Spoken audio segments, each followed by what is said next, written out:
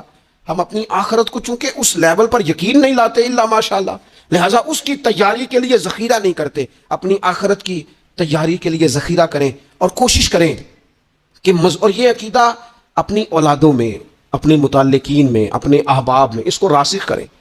کوئی نہ کوئی بات عقیدہ آخرت کی، قیامت کی ضرور اس کا تذکرہ کریں، ان باتوں کو اپنی زندگی کا حصہ بنائیں۔ اگر عقیدہ آخرت نہ ہو تو دنیا کی ساری چیزیں ویسے ہی لوگوں کو عجیب لگنے لگ جائیں۔ اگر کوئی قیامت ہی قائم نہ ہو تو مظلوم رہ گیا، ظالم نے تو پھر ظلم ہی کمایا، وہ تو پھر دندناتا پھرے گا۔